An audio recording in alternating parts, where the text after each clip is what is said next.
and a team, of course. Today we have amongst us Dr. Jagdish Arora. I, on behalf of Punjab University, welcome sir, Professor Jagdish Arora. Thanks, sir. He's a director. He is a name. I mean that in library science, every he doesn't need any introduction. But sir, let me say that uh, it will be a great for Punjab University also and for the participants also to listen to you because you have a lot of experience and you have exposure, particularly at the InfluNet Center, and which you can discuss with our participants. Thanks, sir. And Thanks, sir. again, yes, it's a matter of great, uh, I mean that matter of price. I mean that pleasant news also that in almost all the webinars, more than 100 and 150 participants were there. Today also I'm seeing that much more than 125 plus persons are participating. And the topic for today is ranking institution of higher education, performance parameters, and role of librarians. It's a wonderful topic. Uh, Dr. Jagdish Arora would like, that he will throw a light because to my mind, once we are talking about ranking, there is a rat race also in a way. I'm not questioning ranking because ranking, in fact, is a marketing of an institution, is a higher education institution. Question is that the basic thing is about quality. That what I believe that if you are having a quality, if you can imbibe quality or wisdom in education, probably your rank will be higher. But anyhow, a system throughout globe, throughout the India, there is a trend, or there is a talk about the that ranking or national institution ranking. In India also we are having NIRF framework. They came out with 5 parameters. You talk about teaching, you talk about research consultancy, or you can say collaboration. You talk about graduate outcomes or outreach, inclusivity, perception. These are the 5 parameters. Now, I am not an expert, but since I am an educationist, because at our time when we did our PhD, we were totally dependent upon librarians. So many times I have talked I have shared with Professor Preeti Mahajan also that our whole research was dependent upon the librarian. I belong to Amritsar. We depend upon the librarian of the Punjab University for all type of information. Because traditionally, librarians, their role, I think that they are undervalued. They are so much, they are the backbone of an institution. In fact, what I believe that librarian are the change agent. Whatever changes are there, they are not only the custodian of knowledge, they not only guide budding researchers or other people to get knowledge, but they are really PRO in our commercial language, management language. They are public relation officer of the university.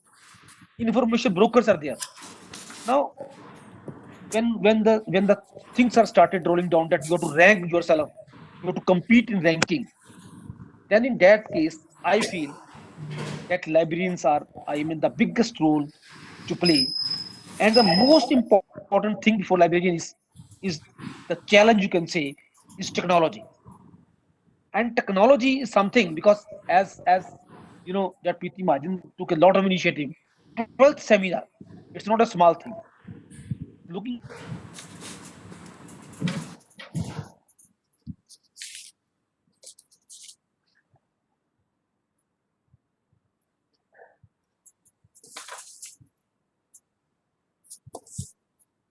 yeah, Yes, we can hear you, I will sir. not take Yeah, much time. audible. But your I will video, not. you just shift it a little bit so that we can see you also well.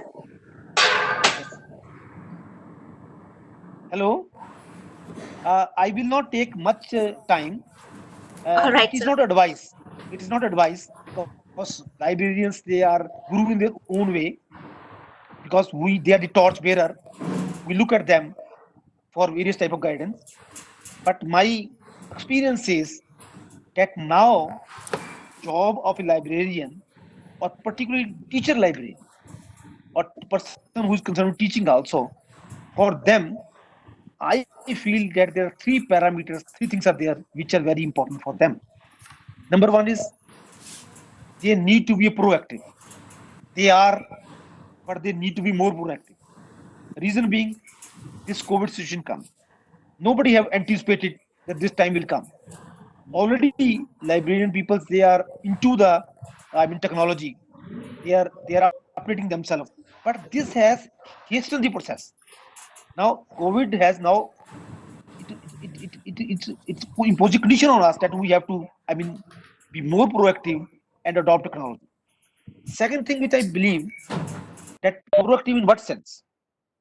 They need to be consistent in their efforts.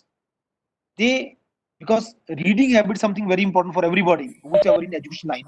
But for reading and then disseminating the information is another thing which is required for the librarian. And I will not take much time. The only thing which I would like to say is at the end is that as a teacher, as a person, you are to guide the other people also. You need to, I mean, that all the participants, probably they are from library field, they need to prioritize their activities according to situation. They need to be proactive. They need to collaborate with the people. They need to, you know, pass on the information, various tools, and become change agent in times to come. With these words, I know that all of you must be keen to listen to Dr. Jagdish Arora ji because he is an authority. He is having a lot of things to share with you. So, with my best wishes to the Department of Library and Information Science, Punjab University, once again congratulating and I mean that I must congratulate to all the participants also because due to their efforts, the team of Priti Mahajan, they could get this opportunity to listen to Dr. Jagdish Arora. Thank you very much. Thank you, sir, for highlighting the need of such webinars as well as your highly encouraging remarks. We as a team will do our level best to provide quality academic content to the participants by the eminent speakers. And I assure you that we will certainly prioritize and collaborate so that our university ranking goes higher and higher always. Thank you once again for your august presence. We now have Thank you. today with us Dr. Jagdish Arora, who is currently advisor, National Board of Accreditation, and former director in Inflabit. Prior to this, Dr. Arora has worked as librarian at the Indian Institute of Technology, Delhi, and also at Indian Institute of Technology, Bombay, and documentation officer at the National Institute of Immunology, Delhi.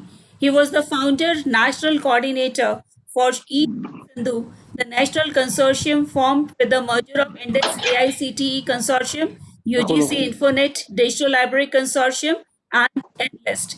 Dr. Arora is the recipient of Fulbright Professional Fellowships, SIS Fellow, Young Librarian of the Year, Librarian of the Year by ISLEC, ILA Scholar Best Librarian Award, Master Motilal Sanghi Best Librarian Award, NDLTD Leadership Award, etc.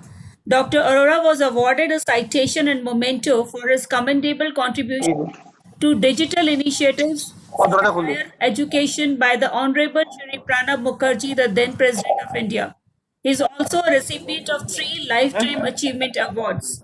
Dr. Arora has been the principal investigator for several projects sponsored by agencies like AICTE, Department of Biotechnology, Ministry of Information Technology, MHRD, National Highway Authority of India, and UGC. He has widely traveled as a member of various committees of the Ministry of External Affairs as well as Ministry of Science and Technology to discuss development of Indo-Asian Science and Technology Digital Library. He has also been a member of International Library Advisory Boards of IEEE and IEEE. Dr. Arora has more than 100 research जमा करो ना articles जितना to जमा his कराता credit and has presented है देखो several research papers in national and एक आप international conferences and symposia in India and abroad. Dr. Arora is the course coordinator for course on digital library that is being offered for fourth consecutive time on SWAYAM platform. His किसी ने current research interests include नहीं उतने नहीं जा सकता है consortia-based क्योंकि वो समझने नहीं subscription पीता पा to आज भी ना वो उतने नहीं e-resources, आना digital libraries, digitization इधर of लूट जाऊंगा old and पहले समझ में आ fragile जाएगा documents and their storage, चल जो है ये database-driven जाओ web interfaces, क्योंकि and जा नहीं सकता ना web-based library ये कम्युनिटी services, घंटा ना इधर वो web-based पहले पहले learning and सुन education, परसों express जिंदगी मीटिंग management की technologies, अच्छा देखो ना scientometric analysis.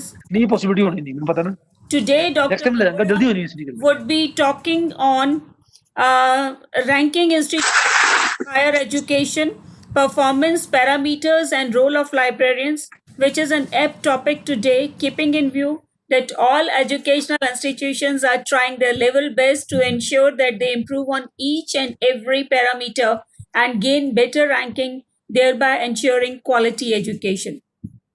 Before I hand over the proceedings to Dr. Arora, please ensure that everyone's audio as well as video is at off position.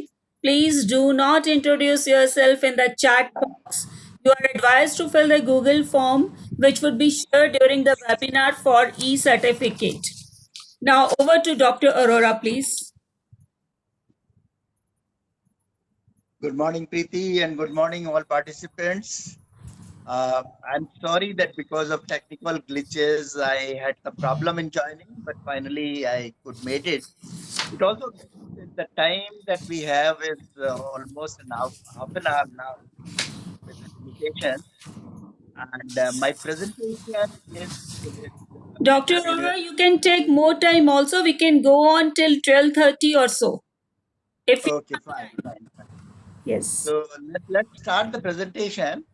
I'll request Preeti Neha? to get the Yeah. presentation started. And while the presentation is on, I'd just like to mention that there was a comment from one of the active participants in the webinar that webinars are now coming much more than the COVID itself. The number of webinars that are being delivered are more than the cases of COVID that are being reported. So, of course, one have to be selective as to what we can do. And the webinar is a wonderful way to reach out to people in this era of COVID where you just cannot go out and you cannot go to so good means of delivering information. So, like you can see, my topic is ranking institutions of higher education, performance parameters, and role of life. The next slide shows a quote from Albert Einstein: "Everything that counts can be measured, and not everything that can be measured counts."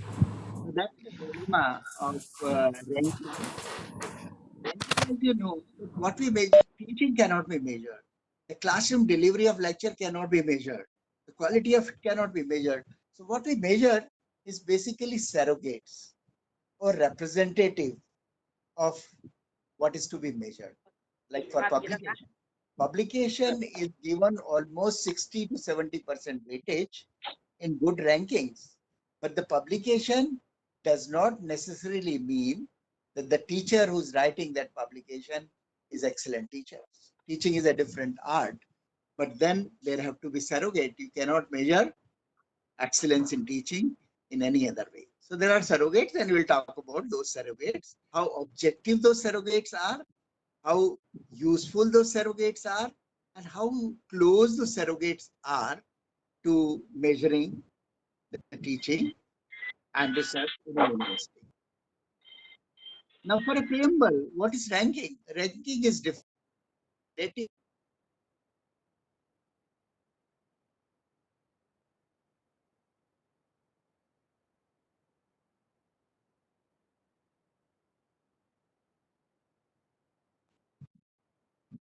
Ranking is a relationship between a set of items such that for any two items, the first is either ranked higher or ranked lower or ranked equal to. Now, it is not always possible to assign a unique rank to every institutions because two of them may attain the same positions. In that case, a method called standard competition ranking is used where two or more entities secure the same number, they are given the same rank, but the next rank is left blank. For example, if A, B, C, D are being ranked, wherein A secure the first position and B and C secure the second position, the rank 3 is left blank and the institution D is ranked 4th. So this way, the positions of the subsequent participant do not differ. Now, if you look at the historical background, the very first attempt towards ranking of academic institutions can be traced back to 1870s, quite some time back, when Commission of the US Bureau of Education began publishing an annual report of statistical data and classified university based on this data. It is commonly believed that ranking gained mass appeal in 1983, almost a century after that, when the US News published first ranking of undergraduate academic institutions based on the survey of university president. So the first ranking was based on perception of university presidents. In 1987, the US adopted multidimensional methodology, which is now prevailing, where we identify a number of performance parameters and rank university accordingly. The first international meeting on ranking system was held in June 2002 in Warsaw, Poland, where the necessity of designing a conceptual framework, transparent methodology, transparent and objective performance parameters, and organizational aspects of ranking was first discussed. Following this particular meeting, a lot of new initiative came. International Ranking Expert Group, IREG, was formed in 2004, which was transformed into IREG Observatory in 2009. Next slide, please. So following this 2002 meeting, two most significant ranking systems were introduced, which are still prevalent. One of them was academic ranking of World University or Shanghai ranking by Jiaotong University in 2003 and Times Higher Education QS ranking in 2000. So these two ranking came in quick succession. They are still sustaining and they are still doing well. In fact, QS ranking and Times Higher Education ranking separated in 2010 and made their own initiatives. In fact, QS ranking had a lot of emphasis on reputation survey, and this is what Times was not happy about. So they separated and they gave lesser emphasis to perception in comparison to QS rank. QS ranking still have about 60% assigned to perceptions. So a set of principles of quality and good practices in higher education institution ranking was set. This was called Berlin Principle of Ranking, and which this was defined during second meeting of IREG in 2006 in Berlin, Germany. These principles defined a framework for the elaborate dissemination of range rankings, whether they are national, regional, global in scope, or provided for continuous improvement and refinement of ranking methods. Ranking tables are also called league tables. Why is that ranking tables are called league tables? Can you go back? We are not yet on the why ranking. Just go back.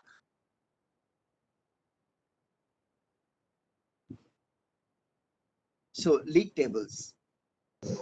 Why do they call them league table? Next, please.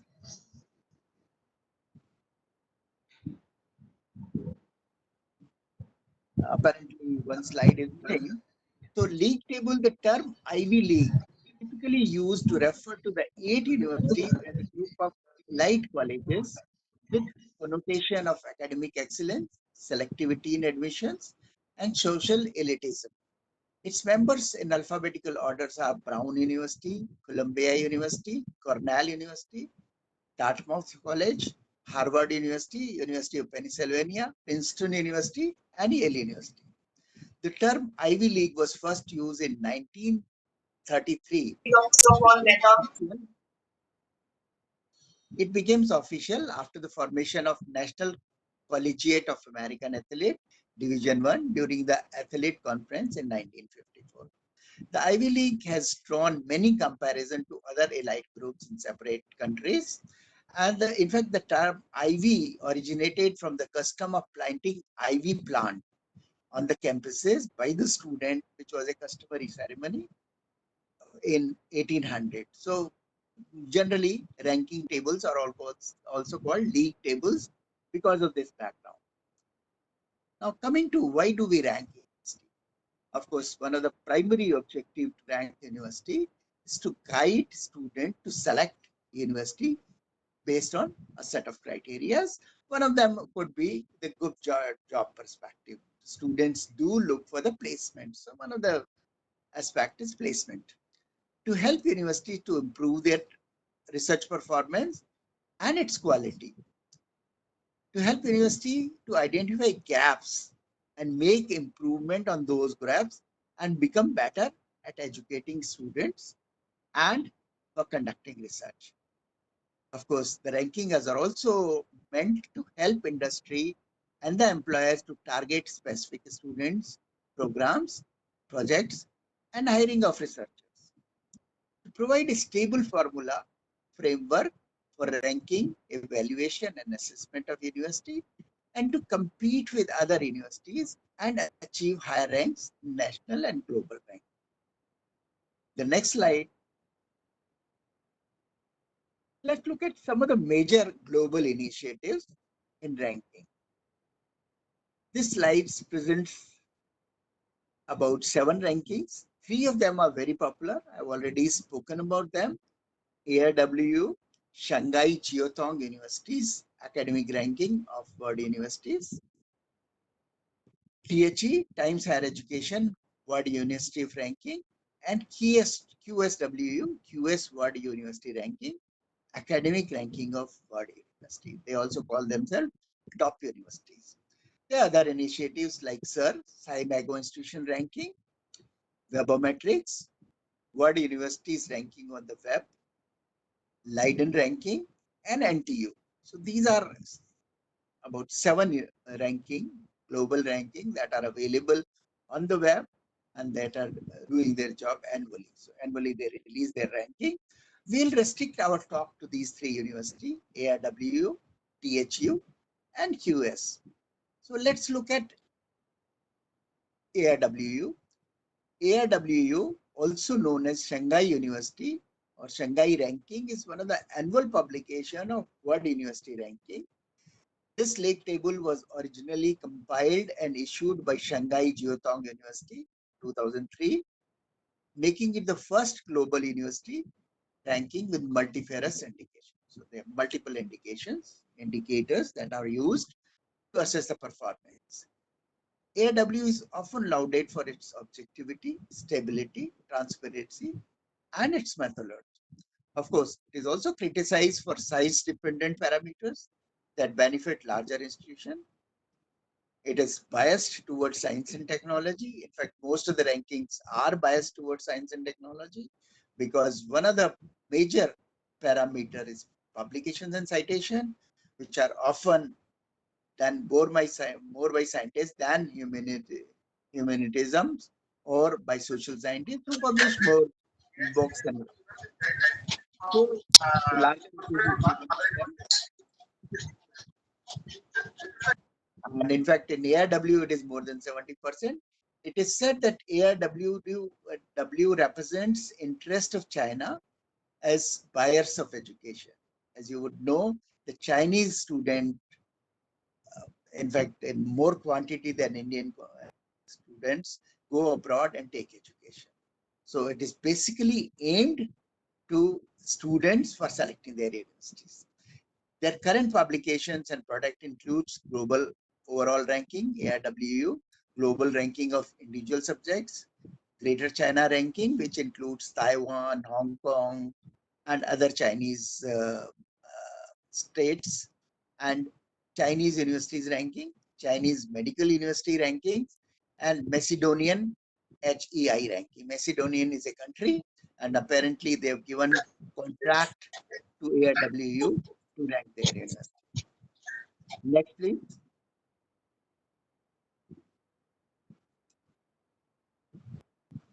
Now, if you look at this chart, it provides what is the weightage given to various components, which includes 10% for alumni winning Nobel Prizes, fellowships of national and academies, awards, and national awards. 20% is for staff winning Nobel Prizes. So you can see that almost 30% weightage is given to Nobel Prizes and other field medals, including fellowships of academic societies and national awards. 20% is for research impact, 10% for per capita academic performance of an institution, 20% for papers indexed in SCI and SCI, and 20% for paper published in Nature and Science.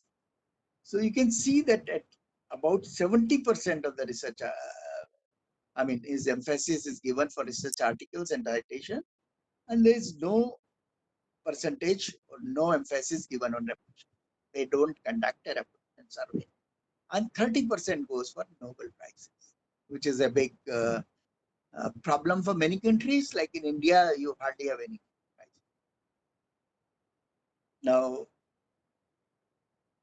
coming to the credit of Nobel Prizes, because the credit is as heavy as 30%, in 2000 Shanghai ranking, Free University Berlin got the credit for Nobel Prize that Albert Einstein had received in 1940s, pre-1940s. In 2004, Shanghai ranking gave that benefit to Humboldt University Berlin because Humboldt University claimed that the Nobel Prize to Einstein was given for the work that was conducted at Humboldt University. Now, this became a bone of contention. Both the universities, Free University and Humboldt, claimed for this particular weightage, and 2004 Shanghai University did not rank any of them. So you can see that position of Free University dropped by 100 positions when the credit was given to Humboldt University. So this is the impact that has Nobel Prize has, and which, of course, people say that Nobel Prize does not necessarily reflect teaching excellence. If you get good awards, if you get prizes, that doesn't mean that you are a good teacher. You may be a good researcher, but you may not be a good teacher. Anyway, coming to the next slide, it shows how did India perform in ARWU, that is Shanghai ranking. So number of institutions covered 2010 was 2. It is anybody's guess that one of them has to be IIC Bangalore and the other one was IT Bombay. 2011 to 12 it dropped to 1 single institutions, and now you can see in 2019 it is 16 institutions that are covered in ARWU. So we have done well past few years, but then of course there is scope for much more. Next slide. Now, if you look at the correlations between ARWU published in 2000 and 2015, correlation coefficient is 0.96. From 2010 to 2019, it is 0.86. And from 15 to 19, it is 0.93. This reveals that how consistent ARWU is. So there are no sudden drops of names. There is no sudden appearances of names.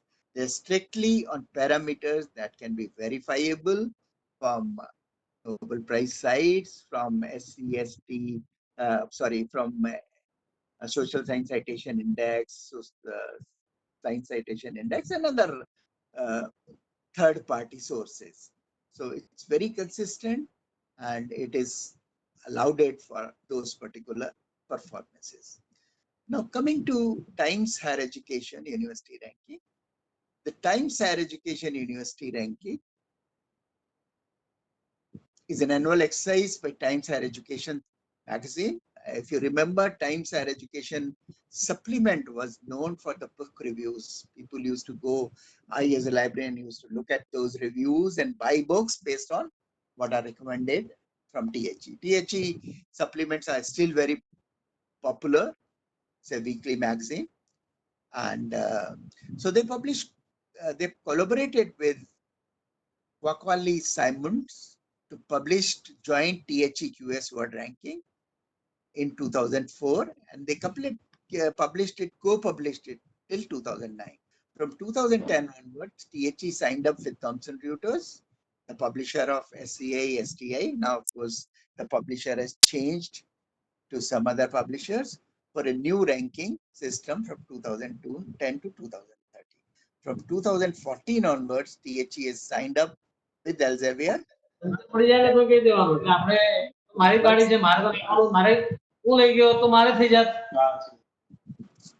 So THE is often criticized for undermining non-science, non-English instructing institutions, relying heavily on subject reputation survey, and biased towards institutions in Europe and America.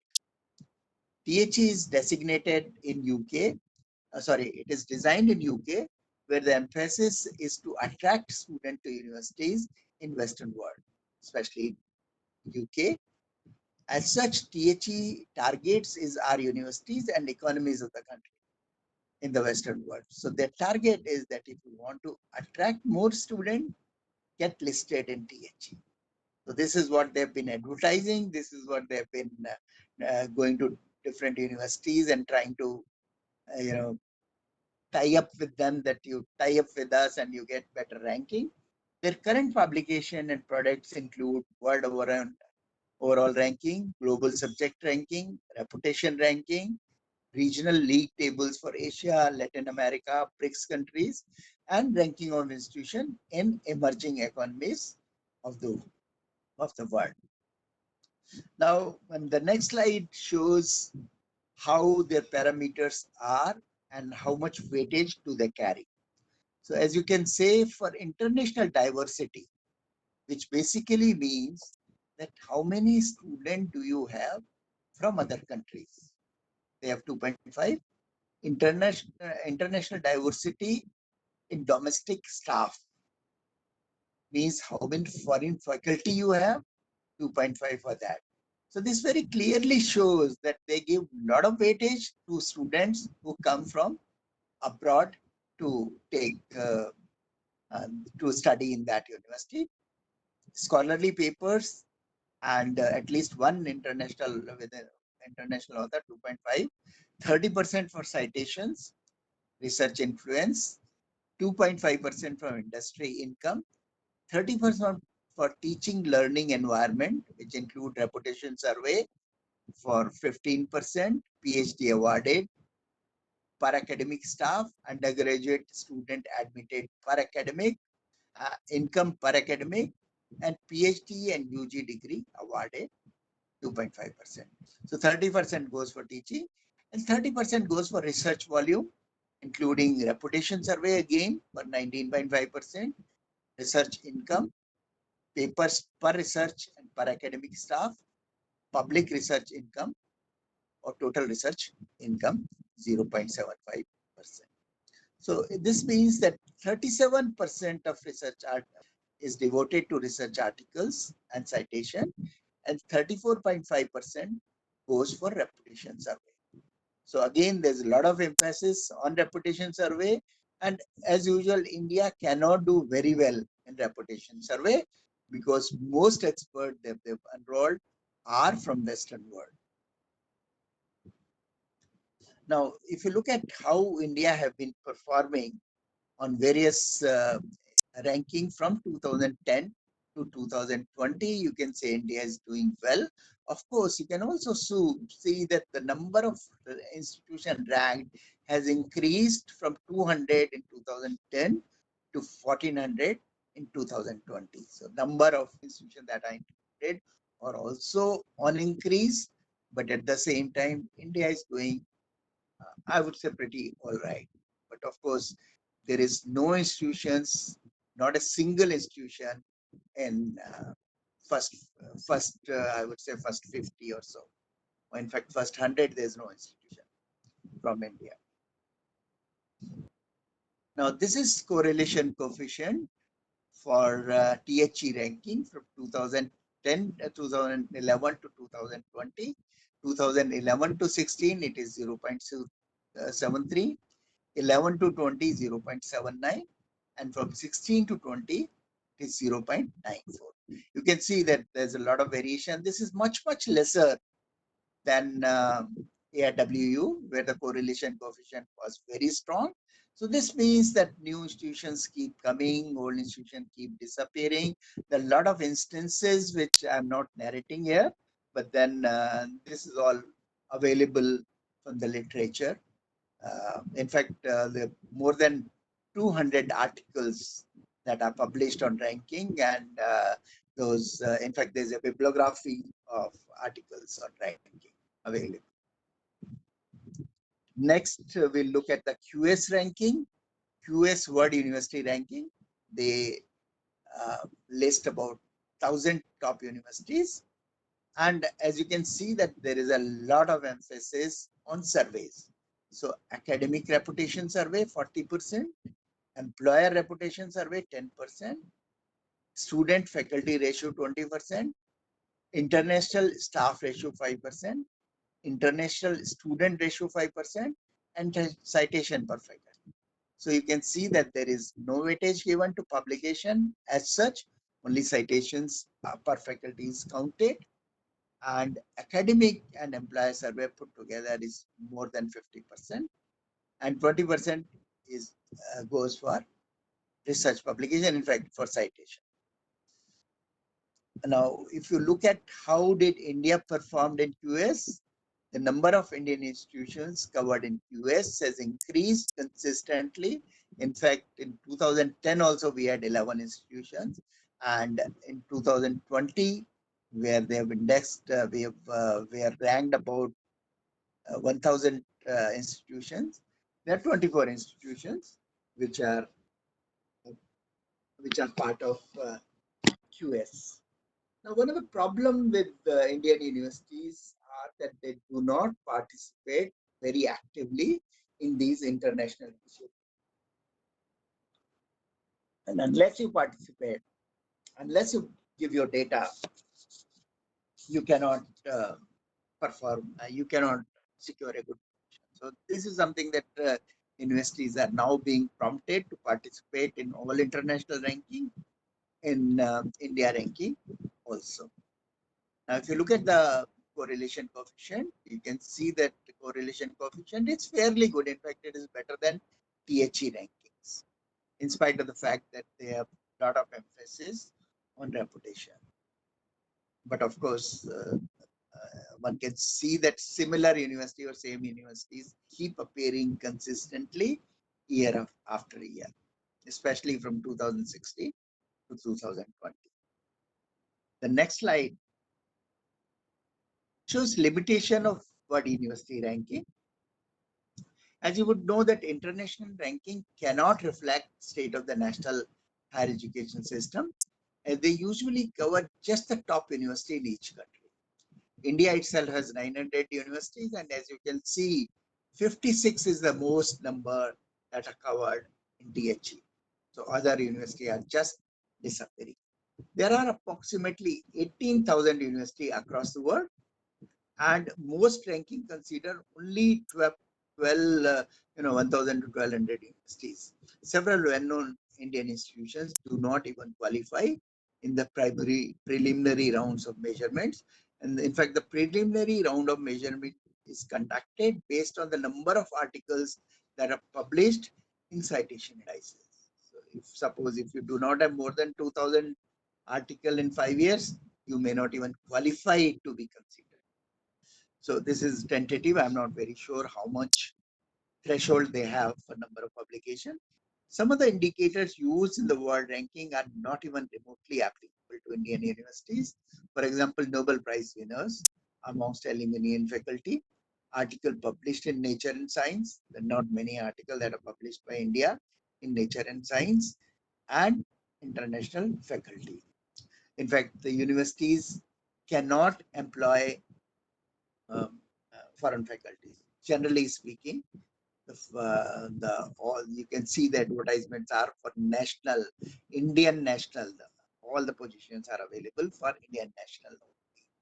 Now coming to the Nobel Prizes and field medals, they favors extremely outstanding achievements in traditional academic discipline.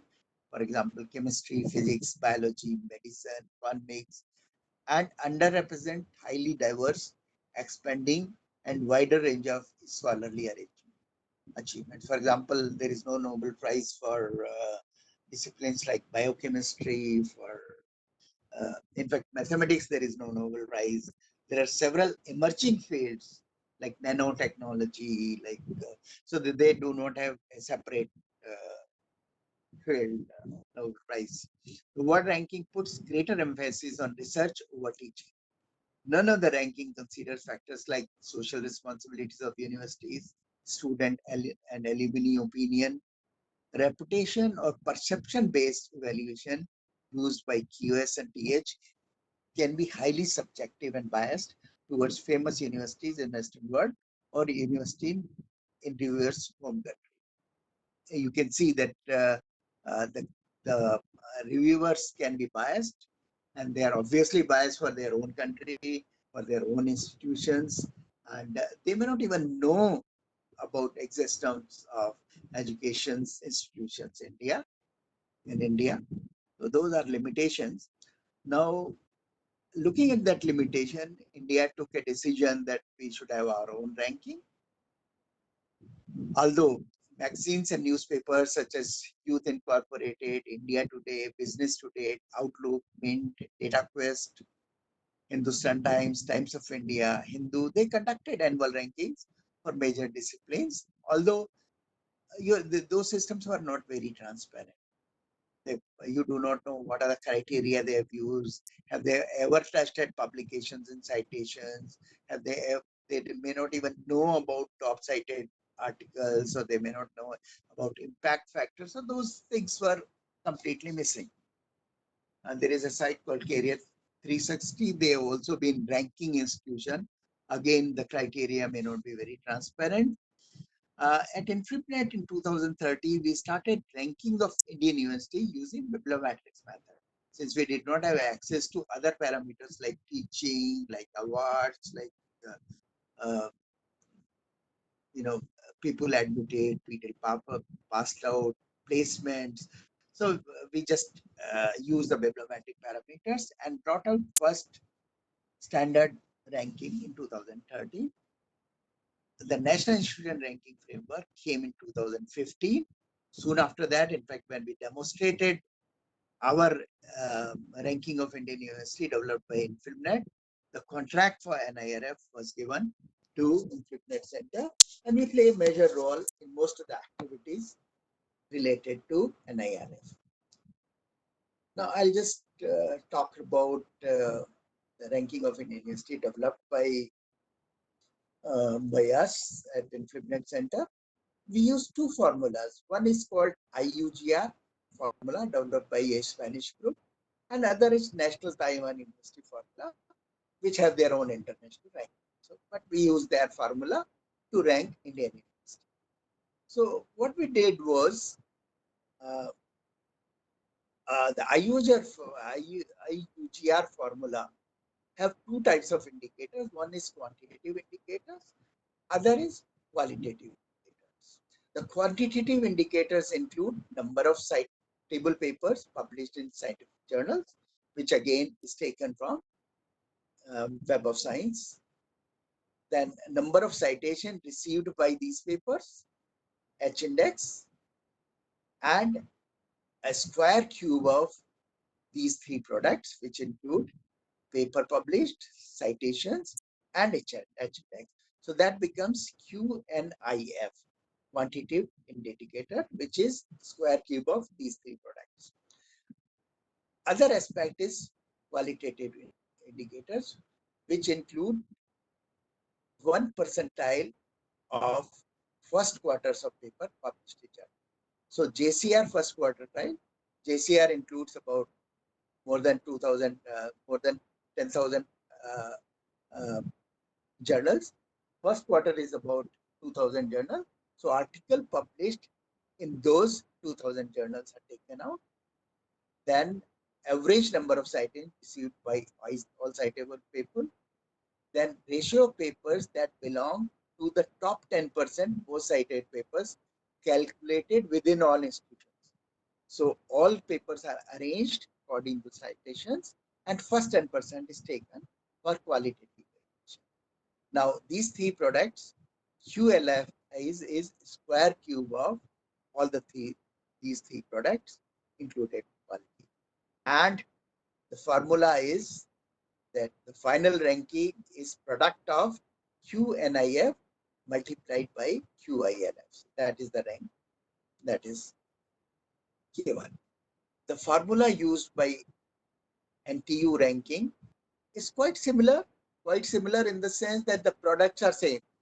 They use just the same parameter. They divide it in three categories. One is research productivities, which is number of articles in last 11 years, and number of articles in current year. These two products, the number of citation in last 11 years and number of citation in last 2 years. That is research impact. And research excellence is H-index, the last 2 years, and number of highly cited papers in 11 years, 15%. So the product of these three things provides the NTU ranking formula. The source of data, like I've already mentioned, was Web of Science. We identified 793 universities that existed in 2003. Out of this, 160 universities were selected for ranking. These 160 universities had published more than 260 papers. And university which had published less than 260 papers were not ranked. One of the reasons for that was that these universities did not have any contribution in first quartile of highly cited journals, or they did not have any highly cited journals in the first 10%. So you have limitation, you just cannot rank every institution because of these factors. So we had 793 universities, 3,61,000 publications were considered, 16,17,000 citations were considered, and the year range was from 2008 to 2013. This was the site. In fact, the site is still available. You can have a look, and you can also see what universities are ranked, how they were ranked, and how they perform in comparison to each other. Next.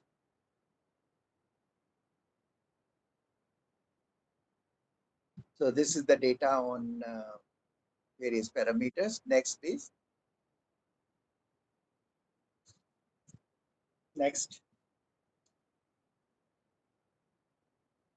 Next.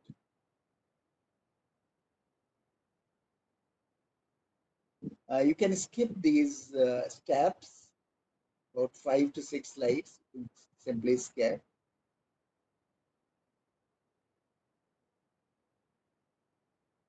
Skip it also. Skip. Skip. Yeah, this snapshot of IUR still available. You need a password. You can ask InfoNet to provide you the password. Yes. Next.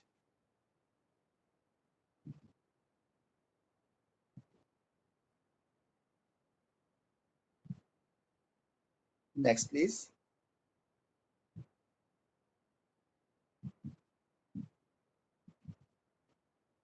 Now, these are the individual parameters, and you can sort the site according to this parameter, which means that you can also rank institution based on one of these parameters that were used for deriving ranking. For example, you can rank them by publication. You can rank them by proportion of top 10% publication. You can rank them by mean citation score, and you can rank them by H-index. This is a screenshot. Next, please. Next, please. This is screenshot of ranking of university using IUGR.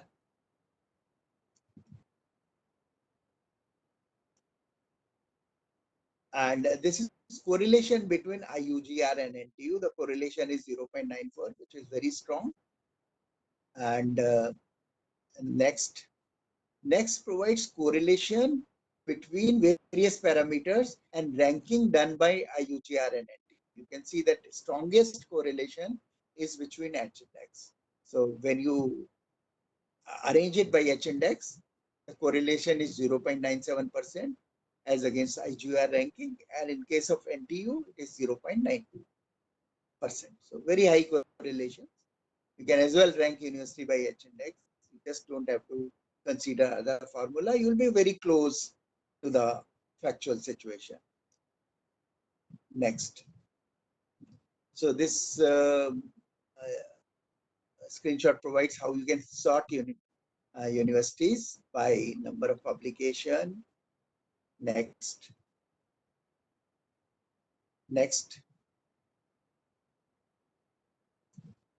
There's a little introduction available for everything.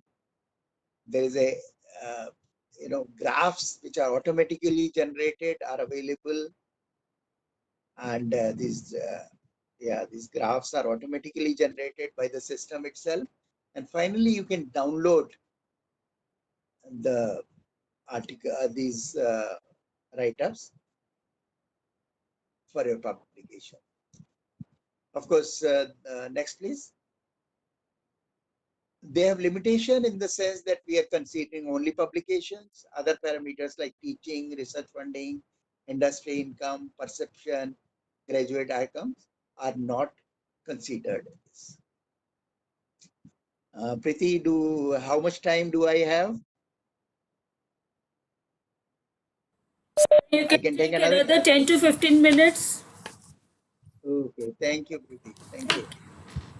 Now I'm coming to National Institution Ranking Framework, NIRF, India ranking. We are all participating in them. Most of the universities are participating in it, including colleges and all. Currently, we have 10 categories to it. Of course, overall and university are bigger categories, but there are total 10 categories. Now, India ranking, the Ministry of Human Resource Development, they decided they'll have a National Institution Ranking Framework. Committee was set up, and the NIRF was launched on 29 September 2015. Framework outlines methodology to rank institution across country on 5 broad parameters.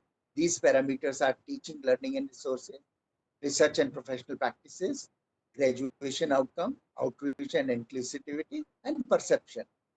So these are the time frame. Next, please. These are the time frame and the activity that InflipNet Center and NBA put together performs during the year. And generally, ranking is announced on 7 April. This time, because of the COVID, we have not been able to do it, but then it is scheduled to release very soon. If you look at the next slide, it will show you the weightage assigned to each parameter. As you can see, 30% is assigned to research and professional practices. The remaining percentage goes to 30% to teaching and learning, 20% to graduate outcome, 10% to outreach and inclusivity, and 10% to perception. In fact, we have been narrowing down perception very heavily. In fact, now in perception, we have also cut down for NAAC score.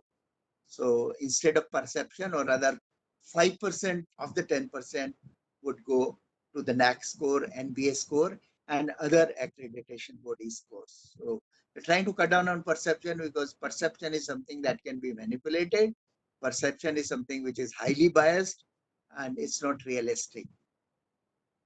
Now, coming to teaching, learning, and resources, what I would like to do is I would just skip this because these are something that are available on the methodologies available on the website of India Ranking. So if you allow me, I'll just skip this because these details are very widely available on the website. So my Yes, sure, slide, sir. yeah, we'll go to interesting insights. Right. Yeah, so let's go to faculty qualifications. So you can see that although universities have necessitated that a faculty has to have a PhD, but the factual situation, especially in engineering, is that the faculty with PhD is only 34%, 36%, whereas faculty without PhD is 64%. Coming to the experience, the people with more than 15 years experience is only 28, with 8 to 15 years is 31%, and less than 8% is 41%. That speaks a lot about the quality of faculty available in the university. But the next slide would show you the good thing that is emerging from ranking is that this percentage is decreasing. Faculty without PhD is decreased from 72% in 2017 to 67% in 2019. 2020 ranking is yet to come, whereas the faculty with PhD is increased from 28% to 33% in 2019. So this trend is continuing. Next is experience profile.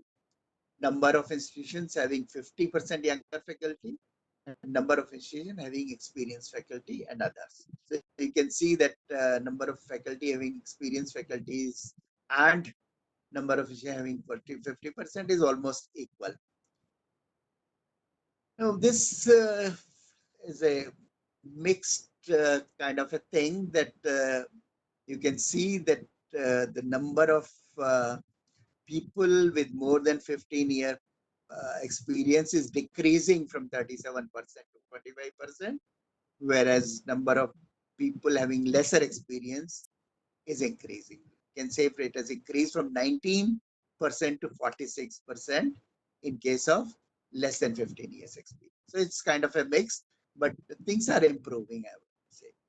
Young versus experienced faculty, again, you can see that institution having experienced faculty is decreased. It's increased, but marginally from 2% to 5%, whereas people having uh, institution having 50% younger faculty is also decreasing. So you're having more experienced faculty. So this slide, the next one, shows faculty student ratio.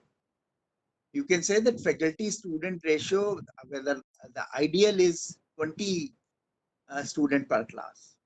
So about 347 institution in engineering has that proportion.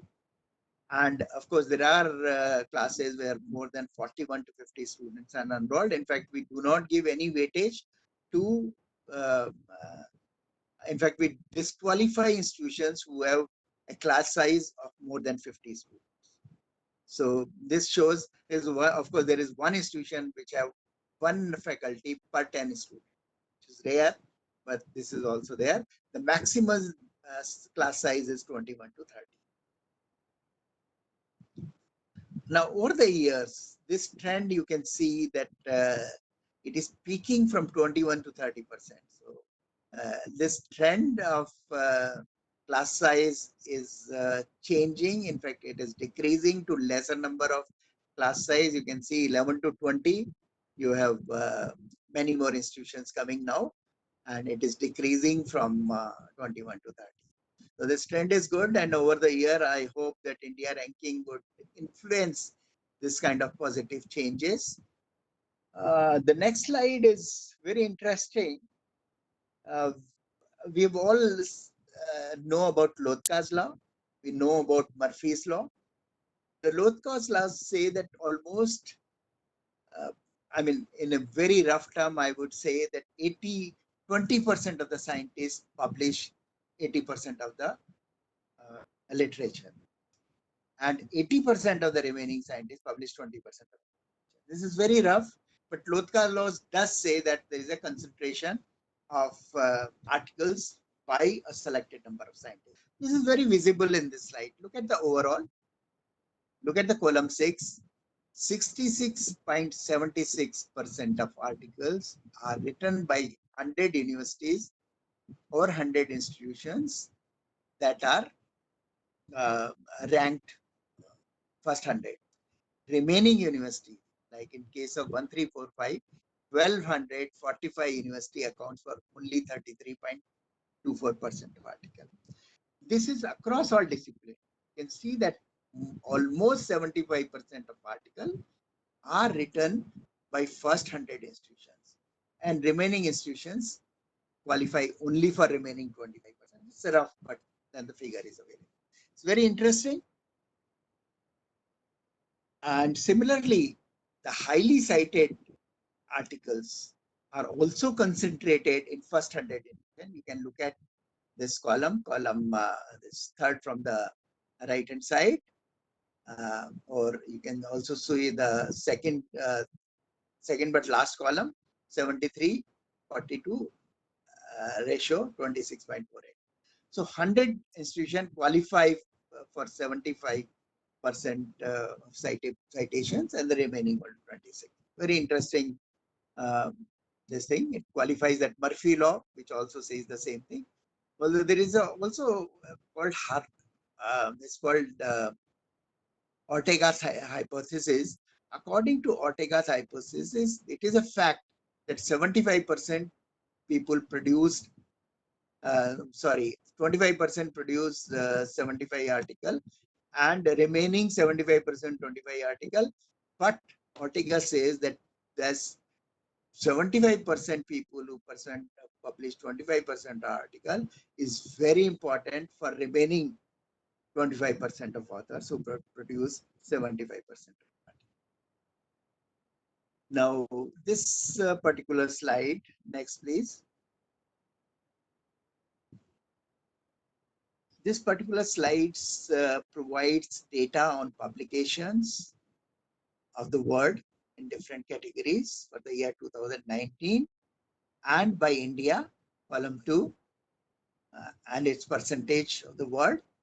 And the last column provides that this, majority of it is published by people who are applicant to NIRF or India ranking. So 74.94% in case of overall are written by 100 institutions, or not 100 institutions who apply for NIRF ranking. So one would say that only remaining 25% is not published. This is pictorial diagram of the same data that was given in the last this thing. Now, very surprisingly, the next slide shows that there are universities and other institutions who have zero publication. Next slide, please. Yeah, this is last but one column. Zero publications to their credit in last 3 years. So you can see that 229 institutions in overall category, 664 colleges, they have zero publications. Next slide. The next slide displays how 100 highly cited productive engineering institutions, how their publication is distributed. You can say that larger chunk, 36% is taken by IT, 21% is taken by deemed university. The central university, about 43 of them assign only for 2% of articles, and likewise. Now, this slide, the next one, shows that NIRF eligible institution account for 85.16% of article in engineering, and the remaining institutions who are not applicant to NRF accounts for 14.84% of article. These 14.84% of article might come from CSIR laboratory, from ISRO, from DRDO, or from institutions who are not universities or colleges. Now, you can also see in the next slide, cumulative increase in number of publication over the year. So you can see that there is a consistent increase in number of publication over the year, which is also visible in the next slide in the graphical mode.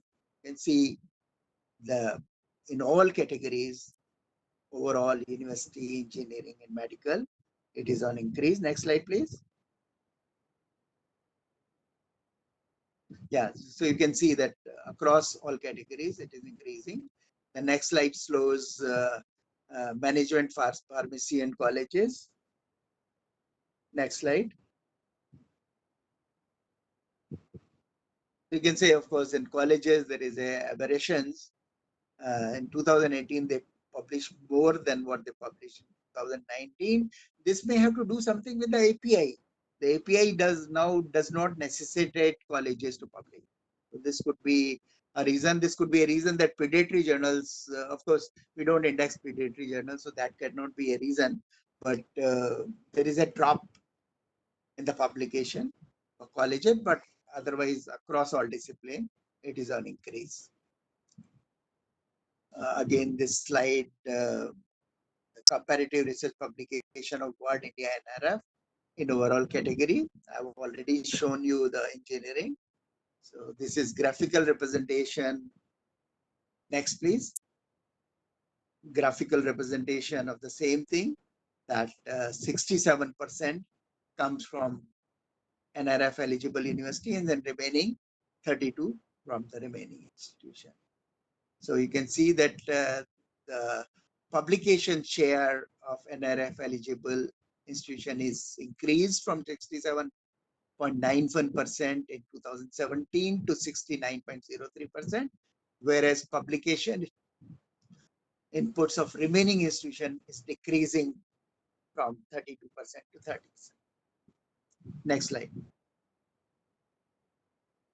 So this shows the decrease in publication in case of other institutions and increase in case of other institutions. This is a slide, the next one, which shows comparison of sponsored research funding. You can see that the funding is increased in almost all categories, except there is a slight dip in overall category.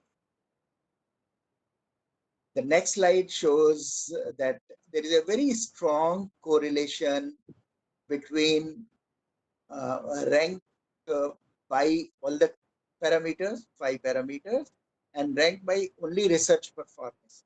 So you can see there is a very high degree of correlation if you rank institution just by publications and citation, and if you rank it by all parameters. A very high correlation, except in colleges, the correlation is very strong and very high. In fact, people, next slide, people have very often questioned as to why do you use Web of Science Scopus both? Why not only one of them? We try to make a correlation between India ranking 2017 and rank only on performance parameters, on research parameters, citations and publication. We find that the correlation is as high as 0.97% in case if we take the data only from Web of Science, and if we take data from Scopus is 0.9%. But if we take both, the correlation comes down to 0.94%. So it's a good idea that we select only one of the sources, and as you can see that the correlation is very, very high in Scopus, and of course it's very close, 0.97, 0.98. So one could choose either of the two, not both of them.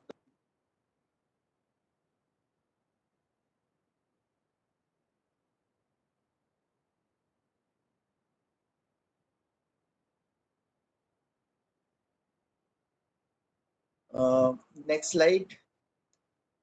This shows rank correlation of India ranking 2017 to 2020 for various categories. Like for engineering, you can see the variation is from 75% for first 100 to 0.77% for first 10.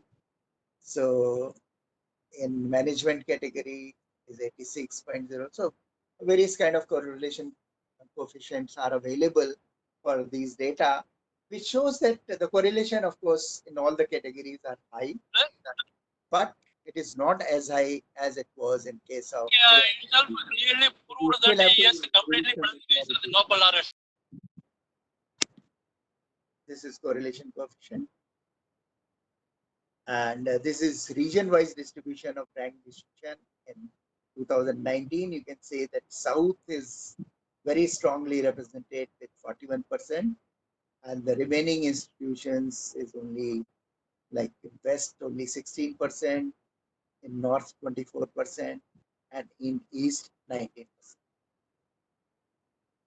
So with this, this my last slide, you can see that all jobs involving publication, citation, analysis, presentation was done by the InflipNet Center by staff qualified in library and information science. Librarian should take responsibility for coordinating activities relating to ranking, evaluation, and assessment.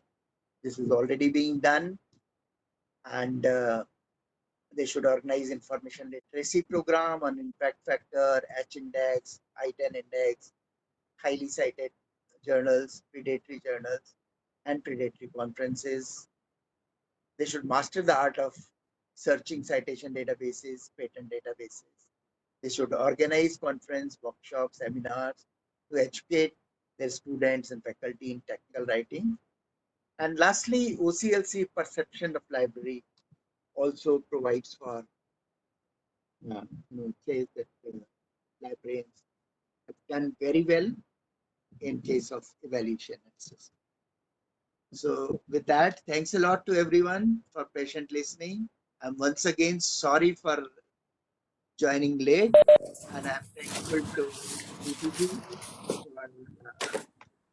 giving me a chance to speak to the audience. Thank you.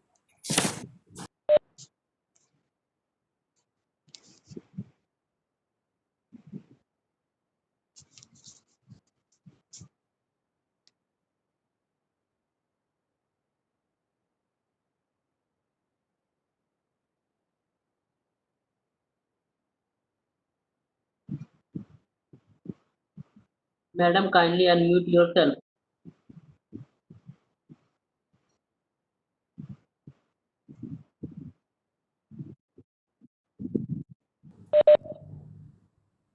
I request the audience for the questions, please.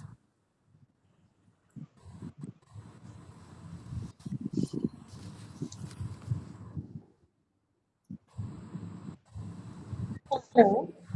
Yes, please go ahead with the question. Good morning, ma'am. Good morning, sir. Yes. I am Dr. Neha Gulati from University Business School, Punjab University. Am I audible?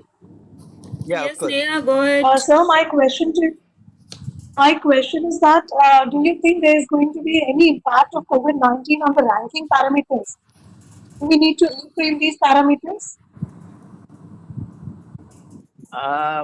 You have anything in mind? So I was thinking about reframing the parameters for the teaching because the students they are not available with us with the classroom teaching, and as far as my interaction with the students is concerned, everybody wants to come back to the universities now. They're fed up being at home. So I think online teaching is not a very good is not solving a very good purpose. Although we the teachers are trying our level best. But due to some psychological issues, the students want to come back to the universities. But we are not in a position to run the classes now because of the lockdown and the other instructions coming from the UGC. So I think it is going to impact the ranking parameters, the teaching parameters for the universities who are going to be ranked, who are in the line of being ranking in the year 2020-21. So I think this could be one issue.